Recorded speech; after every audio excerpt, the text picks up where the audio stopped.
definitely making it your friend and not your enemy as much as you possibly can. I think there is still like this looming fear for me in the background. Not so much for myself, but more so for the generations to come and what this will look like. But at some point, some things are inevitable to happen that we can't really stop. And I'm sure humans find a way to adapt and You're gonna have to. Like, I mean, I remember I used to go to Miami and like party and everything. This is before I moved here, before I moved to Miami, and you would see like a line of taxis like all on South Beach and everything, yeah. and to the point where I mean, literally like just a sea of yellow cars. And then when I actually ended up moving to Miami, like 4 years after that, there were no taxis. Why? Because of Uber and everything else. And the taxi drivers fought it. They sued. They sued the city of New York. They sued the city of Miami. They all lost, and them guys all went bankrupt. Whereas I think if they had kind of changed their mindsets, like, okay, this technology is here and it's coming. How do we adapt? The people that thought that way would have been doing a lot better. And the same thing is gonna happen with ChatGPT. The people who don't know how, people who are scared of it, don't know how to use it, and they're terrified of it, they're gonna get essentially ran over. Just like people that drove horses and carriages got ran over by people who embrace the automobile. It's the same concept. People embrace it and figure out how to profit off of it.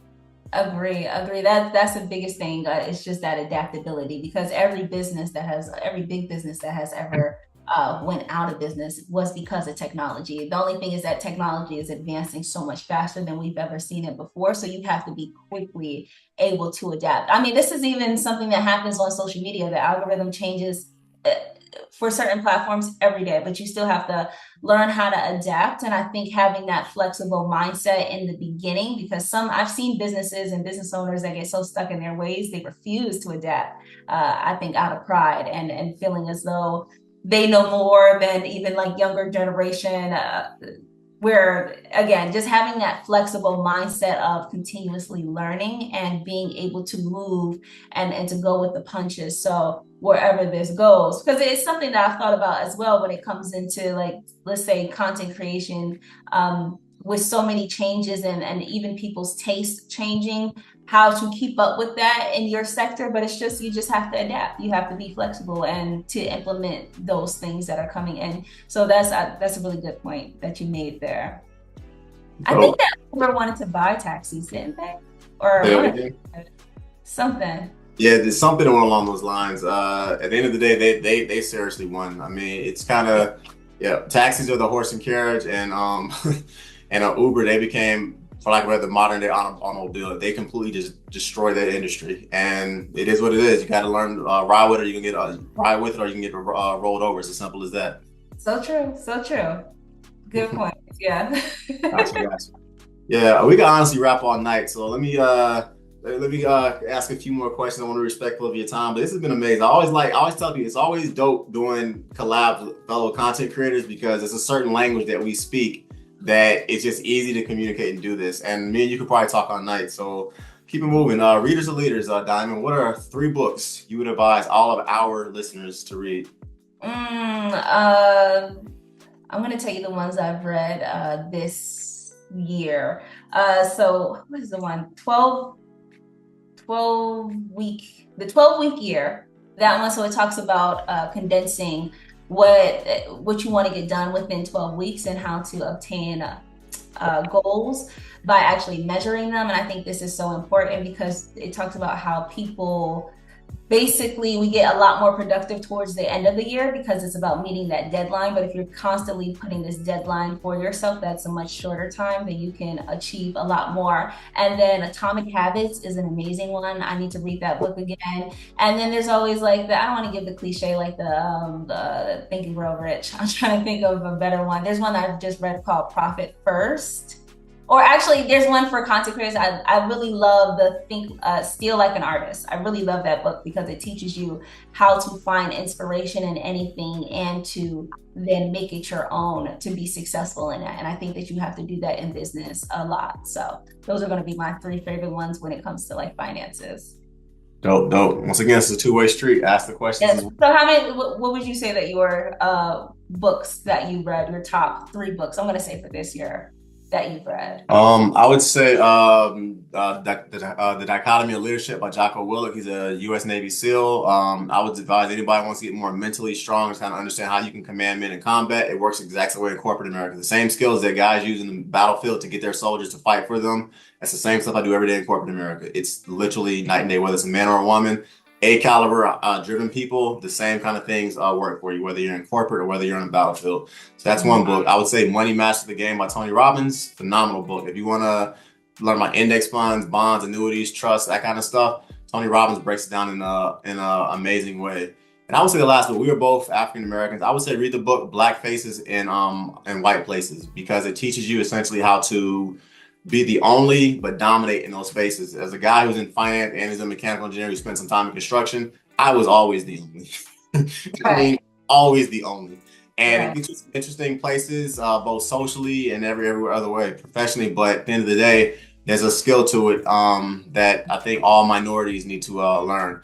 And I know you said 3. The 4th book I'll tell everybody to read, I would say, is Scholarships: The Golden Road to Scholarships: The Golden Road to Free Money. It's a book essentially talks about how to go to college for free. So I think in this day and age, we're talking about college a lot. That's something that everybody should learn. So yeah.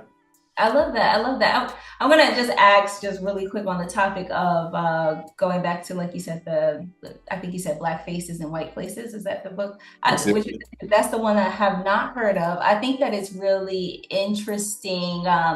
For me, I remember when I was picking colleges. Well, first of all, I had a scholarship to a PWI, so it just was what it was. It's the state school, and I'm like, I'm gonna go where the scholarship is. But I had other friends that went to HBCUs, and there was something that nothing wrong with HBCUs. I think they're wonderful, especially about putting, that money back into our community. But the one thing was, I just thought that that's just not what the world looks like. And when you go in, it's true. Like you have to be able to. Again, I'm from the suburbs, so this could be something it was never difficult for me to be the only Black girl in a white place, And there's little microaggressive things that people might say, but so what? Everybody has their opinions. I have my opinions on other races, so I don't care that other people have their opinions on mine.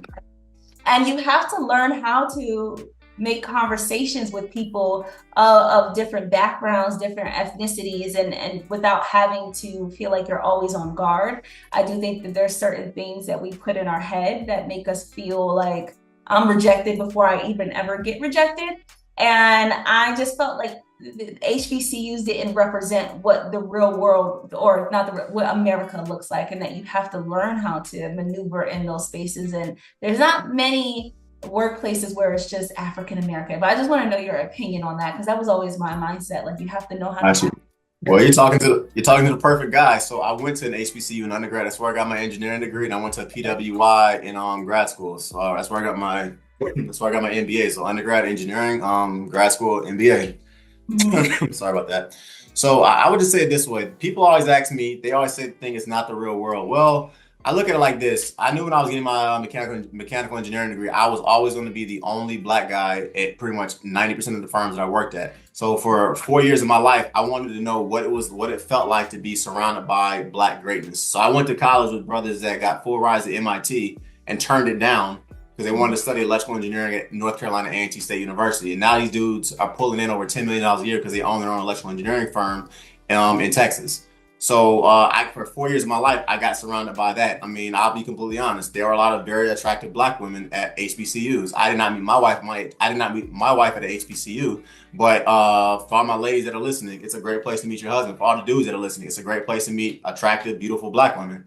And in regards to the thing about it's not the real world, as Black Americans especially, we grow up, for the most part, around other races. Even if you grow up in the projects, you grow up around white people that are in the projects, you grow up around poor Hispanic people in the projects. So we kind of are always surrounded by other people. So I think that we do know how to act around other groups of people. And for 4 years of your life, it does not hurt you to be around the greatest of the great of your generation of Black folks. And then honestly, when I went to PWI, I didn't see much of a difference at all, to be honest, from a scholastic standpoint. It was the same stuff. I saw the girls that were druggies, the girls that were floozies. I saw the guys that were druggies. I saw the guys that basically got to college because they were rich and wealthy. And I was at HBCU, it was the same way. I didn't see any difference from the quality of the people that were there. But what I did get was I got lifetime commitments. Actually, when I was at FinCon, a guy I stayed with, I met him at A&T. We're lifetime friends. I mean, I've saved his life at least twice. He's probably saved mine at least once as well. So, I mean, it's like I met lifetime connections at historically Black college. And I would advise anybody, if you get a chance, check it out. I got a full ride to another college, and right before I went to that school, somebody invited me to one of A&T's homecoming games. I got to that campus, was like, oh, I'm absolutely coming here for this. And Yeah. it gave me a world-class education. So that's how I would answer that question. I mean, Oh, that's beautiful. That's beautiful. I think that that's really dope, and I think that if you're already coming out of a multicultural background where you were integrated, and I had people that, let's say, they came from inner cities, they were not integrated with white people at all, and they felt very uncomfortable coming, let's say, into my town and things like that, where we could be at a Chipotle, and they're like, "This feels uncomfortable. We need to leave." Like, you know what I mean? And I'm like, "Well, you can't be that." Afraid of other races of people. You have to learn how to integrate with these people. But I do love the points that you made for sure. Even like, just that, like you said, that lifetime of community, lifetime of networking and friendships and things of that nature. That's really beautiful. So that's awesome. yeah. And plus, I mean, we Black. At the end of the day, we're gonna have to learn how to get around and get along with other people. We make up Yeah. less than 15% of the population. I think the Asian community is gonna pass us up in like 2040 as far as we're going to be the smallest minority group in the country. We have better. I think we know how to get along with other people, and if we don't, we're going to learn. So yeah. Yeah, you have to learn that. I wouldn't say a lot, I wouldn't say the majority, but yes, I will say that we have to learn how to move into different spaces and to network in different places without being so uncomfortable. In my opinion. In my opinion. Got you. Yeah. Got you. One Yeah. thing I loved about FinCon, I met so many different people who I can use to get better at my content. And I ain't gonna lie, when I'm starting to drop more of my e-products, Dime, I'm gonna reaching out to you because I see what you're doing on social media, and I'm like, okay, this I can learn from this woman. That's what I'm gonna do. Okay, I'm letting you know that right now. All right. Yeah, for sure. Please do. And I wanted to drop something really quick just when it comes to e-products for those that are listening and thinking, where should I go? I absolutely think that ebooks are going to always be wonderful because they're a quick way to consume information. But something that I really want people to look into as what's really popular right now and what's really lucrative, because even with digital courses, we're seeing kind of digital courses die out when it comes to it. Business to customer side. I think that business to business on digital courses, I think there's a big industry there that is kind of untapped. But right now, people are looking for authenticity, they're looking for community. And I see membership programs like really crushing it. There's a platform that's called school.com. And so if there's anyone that is looking into what type of e-product should I really go into, I really think that building communities and making it a membership program where you're still integrating, let's say having those lectures like a digital course, but getting that reoccurring income is so, so important. So I just want to leave people with that because when you think about it, every time, let's say with a digital course, if you made 100 sales in January, you need to try to make another 100 sales in February. But with membership courses, you made 100 sales in January, those same 100 are still rolling over into the next space. And so there's a lot of new things that are happening. I want people to look up white labels, things that they could kind of do that are already pre-set up. And that's where this whole industry is really starting to push into and really starting to go are these membership community-based programs so that you can get more of that almost a fixed income and it's extremely helpful, especially when businesses are going into downtime. So I just wanted to leave with that for anybody interested in e-products. Nice, nice. I'm actually about to drop one of my content creation courses. I'm gonna drop a 3 to 4 hour master finance class where I just kind of walk you through essentially what you would get if you booked 4 hours of one-on-one sessions with me. So that's one product I'm gonna drop. Diamond, definitely. I'll be reaching out to you more about that in Yeah. regards to what's the best way to market it, get into service. I know what program to use for it and all that good stuff. So I see what you're doing on YouTube, and I mean, by all means, you know exactly what you're doing in that respect. So you're the queen of passive income. So I'm gonna be definitely picking your brain about that. And membership programs as well. I do have a blog right now, so I do drop that, and I agree about the recurring income. So I'm gonna be talking more about just kind of how to have a membership program. 'Cause I'm assuming you have one, correct? Yes. Mm-hmm. Nice, nice, nice, nice.